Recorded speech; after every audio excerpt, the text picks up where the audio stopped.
What's up, Eagles Nation? What's going on, NFL world? How you doing, Division Rivals? This is Steven Hyder with Gate City Sports Channel, the sports channel where the cerebral NFL fan comes for about 10 minutes of daily content. Good morning, good afternoon, or good evening, whenever it is you get around to watching us. Once again, Steven Hyder, Gate City Sports Channel.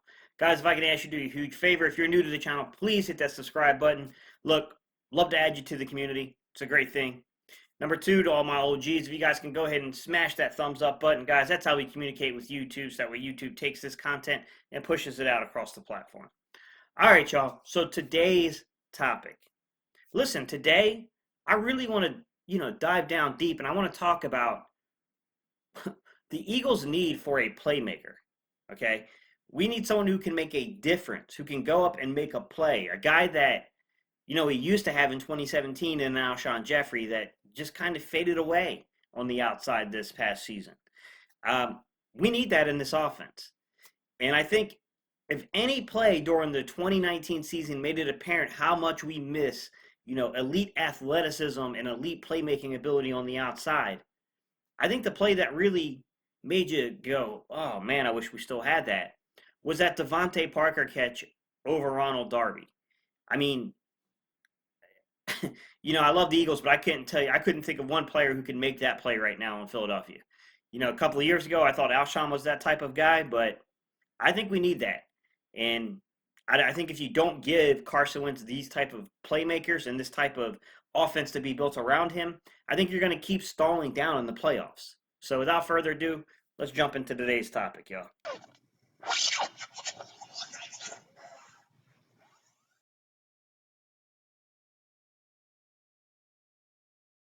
Catch.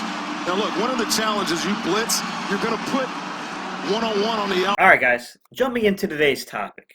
Look, Jeff Mosher really has been the one I've heard kind of push this narrative out there a lot that, look, the Eagles just really lack playmakers. And I don't want to make it seem like I'm the person to come up with this concept. I'm just the guy who heard it, said, sounds reasonable, and then went and verified. So today I want to talk about are we lacking playmakers? Like, what can we look to tell us are we not lacking it? I mean, the eye test. I mean, we all know the eye test that there are certain games against certain opponents where we just simply could not put the ball in the end zone, and we simply just couldn't put enough points up to win a certain amount of games. But look, let's take a look, and let's start off with this team statistic areas, and let's take a look at how many plays were explosive from the running game, how many plays were explosive from the passing game, and our overall explosion rate, and where we ranked among the NFL's, best. So without further ado, I'm going to flip the camera around, guys. And then after I flip the camera around, you guys will have a view of what I'm looking at. All right, guys. So we're looking at explosive play rankings, all right? This is from Sharp's football stats, okay? So if you go in here, you can really look up, number one, just the general overall consensus of the stats, and you can break it down by weeks, by positions, by down and distance, by the quarter, what side of the field they're on. You can really break this down if you want to break this down. But let's start right here with explosive run rates, okay? So explosive run rates. If you go all the way down to your P's, you will see Philadelphia. So on the season, they had 54 explosive run rates. That was over a sum of 480 plays, which worked out to be an explosive play rate of 11% from the running game, which ranked about right dead center in the middle of the pack at 16th. Not bad, not good, still need to improve there. Explosive play or pass rates, okay? Go down to your P's, find Philadelphia. Once again, 54 explosive pass rates on the season, but the sum of which was 683 total plays. So out of 683 total plays, we only, received 54 explosive passing plays, which worked out to be about 8% on the season. That ranked 23rd out of 32. Not good, guys. Not good. And if you look at our overall explosive play rate, so you take all the plays and then you divide it by how many, explosive plays there were, that works out to a 9% total, which ranked 22nd in the league. Guys, we just didn't generate enough explosive plays. It's really obvious when you take a look at it. And I'm afraid that you can't really get around that no matter what you try to do. All right, guys, let's take a look at a few advanced metrics to give us a sense and idea of where do we put Carson Wentz in his performance with this lack of targets, and how is this bogging down? How's this affecting our offense? I mean, you often hear it said a lot. I mean, I've heard Brunson say it quite a bit where he says, look, Wentz just isn't the type of quarterback that's going to throw through tight windows for you. He has the ability to do it. He will do it from time to time, but he's not going to risk throwing too many interceptions because you can't separate, which puts him at odds with a guy like Alshon Jeffrey. Look, I always go to things and I try to verify before I give an agreement or a disagreement with anybody. So let's take a look and let's see what's going on with the context of the lack of playmakers, Wentz's, some of the advanced metrics on Wentz, and see if we can't marriage this conversation here, guys. So to begin with, I think if you really want to do this, then you have to go to Next Gen Stats. I think it's the best place to go for this. And if you go to Next Gen Stats, the first stat that I would look for is your completed air yards, okay? And I would filter that down by you can go the greatest, you can go to least. For this example, guys, I'm going to go by the least because I think that's going to help us the most with the conversation. So 2 Pittsburgh quarterbacks right off the bat have the least completed air yards. You keep going down, and you will find none other than Carson Wentz. So if I can count it out here, guys, you got 1, 2, 3, 4, 5, 6, 7, 8, 9, 10, 11, 12 with Garoppolo, okay? 13, 14, Wentz ranks about 15th. It's really a little lower than that because, there are some backups on this page who threw enough passes to be registered in this. So middle of the pack area, not where you want Carson Wentz to be with his not intended, but his completed air yards. Now, if you filter by his intended air yards, okay, IAY, so this is where he intended to throw the football, guys. And you filtered by that, what you would get is, let's see if we can't find him. So you got Teddy Bridgewater at the top with the least intended air yards. Derek Carr is second. So 3, 4, 5, 6, 7, 8, 9, 10, 11, 12, 13, 14, 15, 16. He's 17th, guys, with 7.9. The difference being negative 2.4. So that's the air yard differential. That's the difference between where you're completing and where your average intended yards are going. And that stat, I mean, it's a pretty distant stat. I'm gonna try to filter it by the greatest, so that way. There we go. The greatest is Mason Rudolph between his intended and his actual completed. So let's see. 1, 2, 3, 4, 5, 6, 7, 8, 9, 10, 11th. So you got Wentz there with 11th difference, kind of tied in a 3-way pack there between Wentz, Daniel Jones, and Mahomes with the difference rate. So he ain't completing the ball very far down the field. He's in the middle of the pack there. His intended air yards, he's still kind of in the middle of the pack there with his intended air yards. Now, the other thing I want to show you guys is his aggressiveness percentage. What this means, guys, is your aggressiveness percentage. What that tells you is how many times is a quarterback thrown to a tight window. They define a tight window by being less than 1 yard of separation between wide receiver and defender. Okay, so how often are these quarterbacks throwing into tight windows? All right. So if we filter this would be by, it looks like the least amount of aggressiveness. So we'll go to the most amount of aggressiveness. So the most aggressive quarterback in terms of throwing into tight windows was Matthew Stafford, who had a great year, by the way. 19 touchdowns, 5 interceptions, completed 64% of his passes. He was making tough passes. He's got guys that go up and make plays for him. He's got Galladay. He's got good receiver play. Dwayne Haskins, a young rookie, probably making rookie mistakes. You can see the tale of 2 different stories here. You got Daniel Jones, Ryan Fitzpatrick, Andy Dalton, Ryan Tannehill. So we got 1, 2, 3, 4, 5, 6, 7, 8, 9, 10, 11 with Mason Rudolph, okay? 12, 13, 14, 15, 16, 17, 18, 19, 20, 21. So Carson Wentz was 16% on that aggressiveness percentage compared to Dak Prescott's 14th, compared to some other quarterbacks. You could see he was not throwing into tight windows probably as much as some of us would have liked to have seen. So I do think that Brunson's point does hold up when you look at the advanced metrics of, look, if you're not getting separations, this guy's not going to, he's not going to turn the ball over for you. I do think that if you look at the advanced metrics, that claim holds up, in my opinion. So let me know your thoughts on that one. Guys, there are a couple more things that I want to bring up and I want to talk about this issue of the lack of playmakers when it comes to Carson Wentz. And what I feel is the key to really turning around this offense, which is you just got to go find guys outside of Miles Sanders who can be a playmaker for you. I mean, getting Djax back, of course that helps, man. I mean, you got a deep threat there. But I just don't think you can depend upon Djax being in every game in and out, deep threat at the age of 33, man. I mean, he's on very limited time. I love the fact that he's back in Philadelphia. I do, but I'm also not foolish enough to trust that be your only really option outside of Miles Sanders if something goes down and something happens. So I want to take a look at game splits, guys. And I'm going to go into the advanced analytics of game splits. And what I'm using, guys, is I'm going to rotowire.com /football/player.php ID =10856. And if you go inside of his game splits, okay, you will see he has a home versus away, grass versus turf, outdoor versus indoor, wins versus losses, cold versus warm, 43-34, other defenses. And then you can break it down by the halves. You can break it down by the first, second, third, or fourth quarter of the season. You can break it down by the top 10 pass defenses, the average pass defenses, and the bottom 12 pass defenses, which I think is a very important stat line, by the way. But there are a couple things that stand out to me about Carson Wentz. Number one, he's good home and away.